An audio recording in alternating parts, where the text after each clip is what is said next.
Arizona Wildlife Views, brought to you by the sale of hunting and fishing licenses and the Heritage Fund, lottery dollars working for wildlife. Some projects made possible by the Sport Fish and Wildlife Restoration Fund.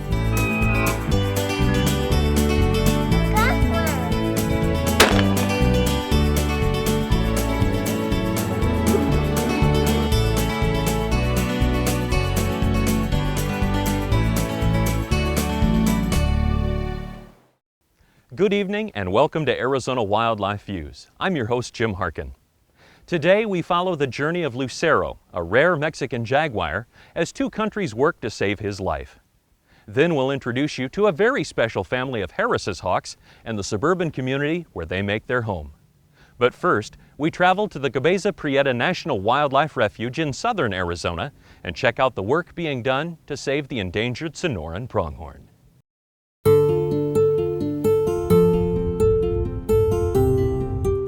The Sonoran pronghorn is a mythic-looking creature on the verge of disappearing from our landscape.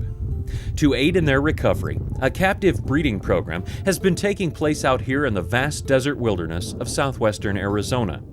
And for some of these pronghorn, today is graduation day. We're happy to release some of the animals that we've been raising in the captive breeding pen. And our hopes are to release nearly 30 pronghorn this year back into the wild. And the pronghorn were brought from Mexico and a few from the Arizona population. They've been crossbred over the last several years.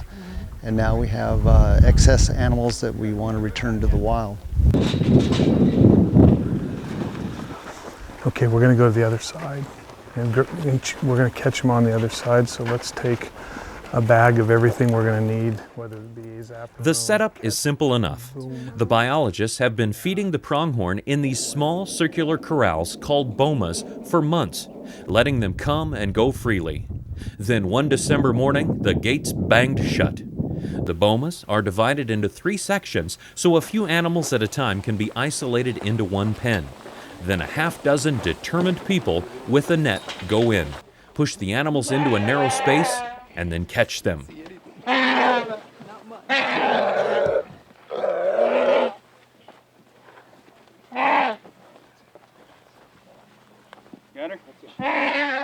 You're gonna have to take our word for it. As the dust settles, a team of handlers, or muggers as they are called, brings each animal out. Stop right here. As each animal comes out of the boma, its individual needs are assessed, and how it's going to be handled is determined basically by where it's going. Some animals are going to be helicoptered to new locations, other animals will be trailered, and each treatment is different. Buck that way. Who's with this one? Need a vet on this one? The scene resembles something out of a MASH unit triage area, with 4 veterinarians, their technicians, and biologists quickly going to work. As a general rule, we triage each animal that comes out and we decide what they need immediately. Each animal, irregardless of where it's going, is given antibiotics, anti-inflammatory medication, pain medication, vitamins, minerals. We draw blood on each animal as a means of determining not only the health of the individual, but the health of the entire group. We want to make sure that these animals are given every chance to not only survive, but thrive once we release them out into the desert. What we're doing is we're inducing this animal under anesthesia. It's going to be one of the does that's going to be transported out to the far end of the recovery area. So I'm giving her a general anesthetic, and she's going to get real sleepy here in a minute. We're going to set an IV catheter to maintain her, and then we'll collar her and ear tag her before she's released out on the range. We have a very well-oiled veterinary team, and everybody knows their jobs. So depending on how the animal was going to be processed determined which veterinarian it went to. Each veterinarian was equipped with the ability to not only monitor these animals once they were given sedatives and anxiolytics or even anesthetics, but they were also equipped to provide first aid and medical care to the animals if we all got separated. The veterinary team has had extensive training in the handling of Sonoran pronghorn antelope, and not just the veterinarians, but our technicians as well. She's stable, she's breathing. We're going to put some machines on that go beep. Our goal is to keep her temperature stable, keep her under anesthesia, and make sure she's well oxygenated. The pronghorn are blindfolded to help calm them down. They have keen vision with eyes about the same size as an elephant's, making their eyesight and speed their main defense against predators. The muggers hold them off the ground to avoid their powerful kicks and pour water over them to keep them cool. The Sonoran pronghorn is a smaller subspecies of the American pronghorn found on the grasslands in northern Arizona. It is the fastest land animal in North America and can clock speeds up to 60 miles per hour. But it hasn't been able to outrun its loss of habitat, and when the herd dwindled to about 100 animals in 1967, it was placed on the endangered species list. Then the devastating drought of 2002 hit, and the animal's numbers crashed to only about 20 survivors. The Arizona Game and Fish Department and the U.S. Fish and Wildlife Service constructed this 1-mile square pen in 2003 to give the animals an opportunity to recover. As the pronghorn numbers rose, the first 2 were released back into the wild in 2007. There are only 3 Sonoran pronghorn populations in the world, 2 in northern Mexico and this one in southern Arizona. They used to range as far north as where Interstate 10 now crosses into the state and as far west as the Colorado River, but they were squeezed out of their home range in the early 20th century. Now, the U.S. herd lives primarily on the Cabeza Prieta National Wildlife Refuge near Ajo, an 860,000-acre stretch of desert wilderness managed by the U.S. Fish and Wildlife Service. So medically speaking, working with Sonoran pronghorn is a dichotomy in reasonableness all by itself. Neoplasticine throwbacks, we're literally working with Ice Age animals in the desert, and that in itself has its own set of problems. So we want them sternal, we want their chins down, and let me know if anyone's moving, and I'm gonna make them go back to where they are happier, all right? The Sonoran pronghorn being handled here will be either released back into the breeding pen or sedated and then trailered to a recovery pen and released the next day. A few were anesthetized and driven in the back of a pickup truck to a waiting helicopter where they were flown to a more remote location, hoping to increase their range. Sometimes, though, the high-strung pronghorn don't always react the way that the vets and biologists predict they will. Holy shit. Holy shit. Hang it, just wrestle him down, bring him down. Okay, man, you got him. Good, everyone on top of him. I don't care how it works. That was that's sporty. All right. One of the things that we also found out about pronghorn over these years of research is that some of them just don't believe in drugs. We used a combination of medications that were used in desert pronghorn in other locations. However, our Sonoran pronghorn didn't seem to respond in a predictable manner. We're just lucky that they decided to wake up on the ground rather than in the helicopter. The second day of the operation began early, as did the first. With the full moon setting and the sun on the rise, the medical teams were already in place, using tailgates as a makeshift field hospital to ready their supplies for the day's work. Again, they will make sense out of seeming chaos as they work to give the Sonoran pronghorn a new foothold in the West. Even the helicopter transport would go smoothly on this day.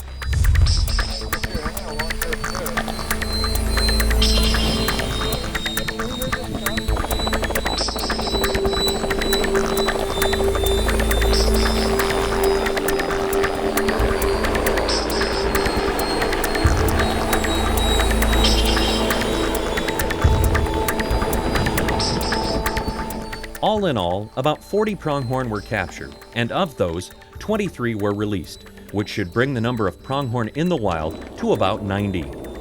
The next step is to increase the pronghorn's range, perhaps in the Kofa National Wildlife Refuge in Yuma County and parts of the Barry M. Goldwater Range east of Arizona 85. Until then, the work will continue to help the population within Cabeza Prieta grow and expand. I'm a wildlife and conservation medicine veterinarian because I believe that there's a need for at least some level of medicine in the ultimate conservation of of our wild species, and in particularly our endangered species like the Sonoran pronghorn. I personally find a great deal of satisfaction working on those animals that don't normally have vets available and working for them.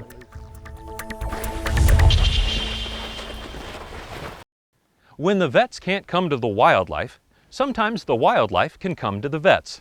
That was the case with Lucero, a jaguar from northern Mexico, who was brought to the Phoenix Zoo for some very special medical treatment.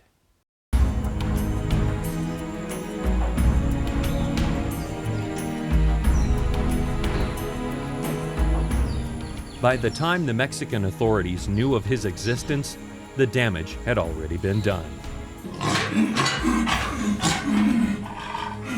Illegally trapped and held in an inadequate enclosure, Lucero, a northern jaguar, had broken his canine teeth in failed attempts to escape.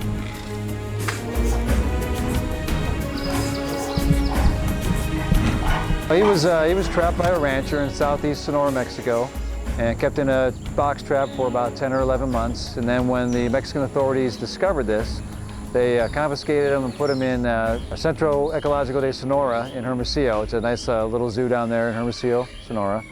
And then it was discovered by a member of our staff that they had this cat and he had broken off all 4 of his canine teeth while in that trap. And so we started the process of trying to get the cat's teeth fixed. And after much debate and discussion, we decided it'd be better to bring the animal here to do the work instead of trying to bring equipment down there to do it. Because we have a board-certified dentist right here in Scottsdale who does a lot of work with us here at the zoo. Dr. Chris Visser, who's a veterinary specialist in dental, the dental veterinary dentist basically, and his son Louis Visser is a human dentist. Along with both Dr. Vissers, we have Dr. Victoria Lukasic, who's one of 2 board-certified veterinary anesthesiologists in the state, only 179 in the whole country. So she came up from Tucson just to monitor the anesthesia and keep Lucero healthy during this procedure. Procedure will probably take 3 to 4 hours. We'll find out when we get done here. The veterinary team also took blood and tissue samples for a DNA study on the northern jaguar. Studies such as these help us learn more about the northern jaguar population. The information we have obtained will aid conservation efforts tremendously. This guy is an important aspect because he's a northern jaguar, very short, stocky. We call him a bulldog legs, very typical of the northern jaguar. And they thought it to be totally extinct until 1996. And with a sighting and now with the camera trapping, we think there are 2 or 3 that possibly come in and out of the U.S. The jaguar is considered a native part of the Arizona fauna or wildlife component. We have documentation of jaguars as early or as recent as 1890, as far north as the Grand Canyon. The jaguar is considered an endangered species throughout its range. And through the Jaguar Conservation Team, we're working with Mexico in developing a regional management plan to enhance the populations in Mexico that would then hopefully eventually allow the jaguar to expand the range up into Arizona. Once the surgeries were complete, Lucero was placed on display until he was ready to return to Mexico. These beautiful and powerful beasts were prominent in ancient Native American cultures. In some traditions, the jaguar, god of the night, was the formidable lord of the underworld. The name jaguar is derived from a Native American word which means he who kills with one leap. They sometimes climb trees to prepare an ambush, killing their prey with one powerful bite. Most jaguars are tan or orange with distinctive black spots, dubbed rosettes, because they are shaped like roses. Some jaguars are so dark they appear to be spotless, though their markings can be seen on closer inspection. Although Lucero's surgery was successful, the extent of his injuries and the time spent in captivity will likely prevent him from being released into the wild. After 16 months at the Phoenix Zoo, Lucero was ready to return to his home in Hermosillo. When the time was right to return Lucero, we worked on all the paperwork necessary to cross the border. And that involves permits from the U.S. Fish and Wildlife Service, CITES permits, and some permits from Mexico. And as part of the requirement to import this animal back into Mexico, it is required by the Mexican law to contract a customs broker. Unfortunately, this guy didn't do his job, and that resulted in some delays at the border, so we have to wait for a few hours. Not a lot of fun, but it was necessary until everything was in place, and we finally were able to return to Hermosillo, Sonora. Of course, that meant that the transportation team arrived at the Centro Ecológico de Sonora very early in the morning. The CES is building Lucero a new enclosure, so in the meantime, he lazes away the days in a temporary home, watching the world pass by and wishing he could use those new canines. We understand that Lucero has settled into his new home in Hermosillo and is doing very well. Now, when most of us want to go birdwatching, we need the help of special optics like these. But for one family in Scottsdale, all they have to do is look over their back fence.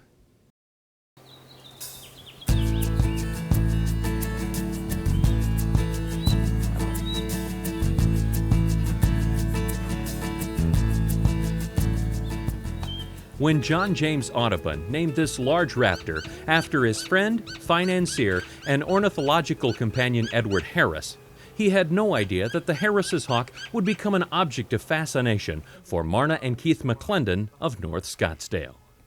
I think you thought this January? We took some still pictures in January when we noticed there was just a single hawk that seemed to like sitting up on top of the saguaro. Well, we just started realizing that now there are two, and we started seeing them come in time and time again, and then we realized, with the sticks in their beaks, and then it's, oh, they're building a nest. We have a nest. You know, it's like, oh my goodness. And the place they picked to build their nest was in a sturdy saguaro just outside of the McClendon's backyard. So armed with cameras and binoculars, they became urban wildlife watchers. Well, it's like we were so much a part of the whole experience. So I think we started feeling responsible, just thrilled that that's our family back here. You know, somehow there was some pride in ownership, which was maybe bizarre, but that's how it felt. And of course, I don't think we saw all three right away. You'd see one, two, and then finally the third. There was always the third that seemed a little bit the real baby of the three. But just their heads at first, their little yellow, white heads sticking up, you know. And then we saw the feeding. I think that's the same day that we saw that they were being fed. And then we finally saw the heads stick up, accepting the food, beak to beak. As the young hawks continued to grow and develop, Keith began to post some of his videos on YouTube.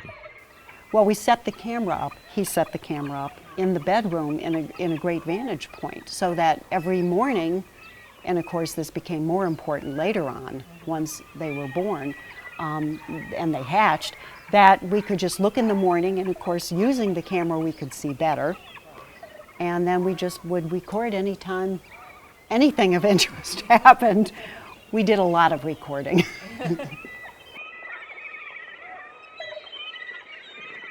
Even though the McClendons were captivated by the hawks, they were careful not to disturb them, while still getting close enough to watch the goings-on.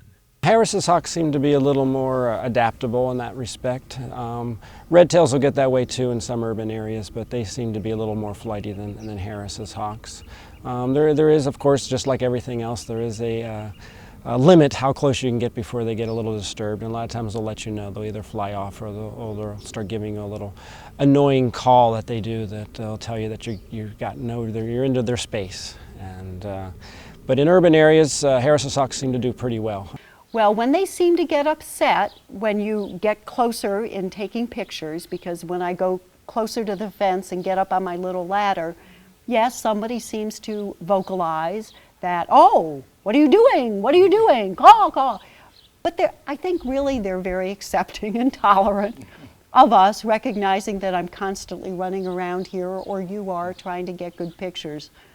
Since their house is located so close to the desert, this isn't the first time wildlife has made its way into their neighborhood. They've also seen javelina, coyotes, and a bobcat, which they happily watched from a distance.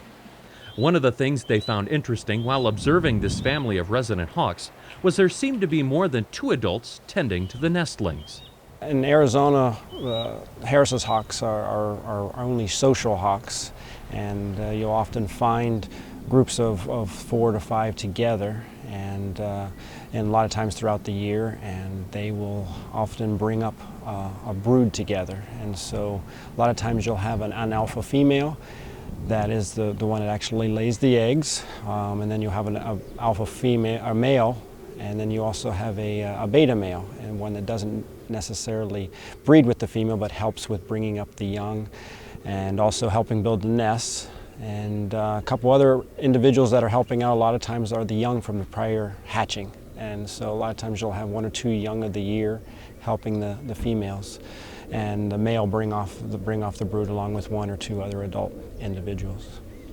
I was in awe in terms of the process and just the majesty of the Harris hawks, and being able to see how the parents took care of their kids. I can't be that articulate. I just think it was really cool. I mean, first-hand, close-up look at, you know, from picking a place to nest, to build the nest, to having the babies and watching the babies leave. That's just cool. I think what's exciting is, you know, you just can't believe what they really look like until they get up on the nest and they start extending those wings. And of course, they're really just trying to feel what that's like. Yeah. And then they just take it and they extend more, and then they start moving faster.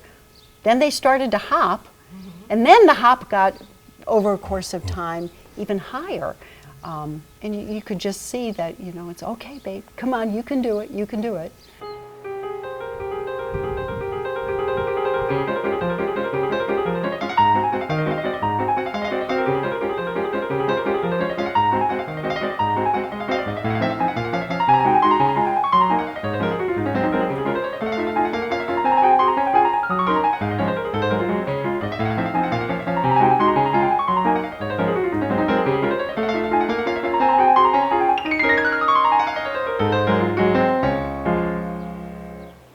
And it's almost like they would try to encourage each other, or the one that did fledge first was out in a Palo Verde, very close to the saguaro, and clearly, from what we could tell, calling to the siblings. Nestmates, yeah, I can do it, you can do it. What was kind of surprising to me is how fast they grew up. Yeah. Oh. They were the little white-headed chicks, and then it seemed like a week later they were adolescents. They'd gotten color, they'd gotten a lot bigger. Yeah. How does that happen? Yeah. Well, actually the breeding process is once the eggs have been hatched and are incubated, it takes about a month, anywhere from 4 to 5 weeks for them to hatch the eggs. And then they're in the nest for another, approximately about another month and a half. They're in the nest, and then near the end of that period is when they start spreading their wings and sitting on the edge of the nest and trying to strengthen their muscles. When you think of wildlife viewing, you generally imagine someone taking a quiet walk in the great outdoors. But Marna and Keith got lucky. This time, the wildlife came to them. I think it's cool. Just sit back, relax, watch the show, and learn as much as you can about what's going on. Yeah, we couldn't have had it any better than they're right here. You know, I'm very grateful. That family of Harris's hawks did have a second set of nestlings this year, and everyone seems to be doing fine. Did you know that it's the mission of Arizona Game and Fish to conserve and enhance all wildlife in Arizona? And that's not all.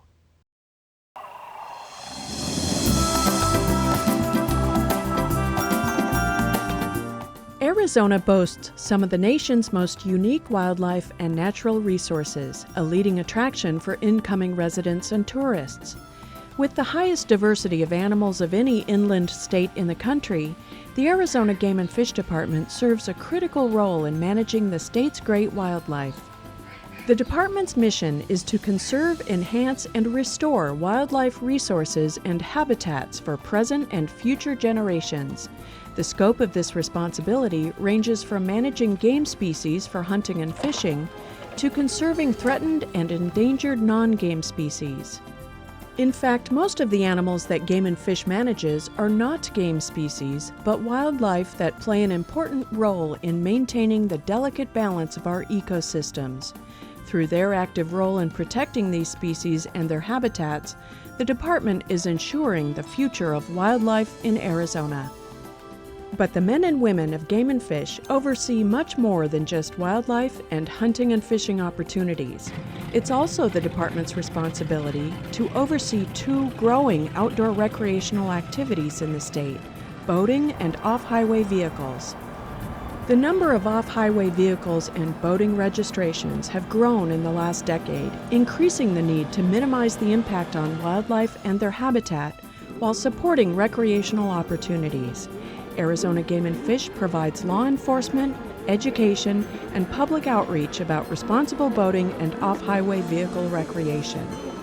The Arizona Game and Fish Department protects the state's wildlife interest through active management and by providing the close oversight needed to ensure the health of the citizens' wildlife. For more information about anything you saw on our show, or to sign up for the latest e-newsletter, check out our website at azgfd.gov. For producers Carol Lynde and Gary Schafer, I'm your host Jim Harkin. We'll see you next time.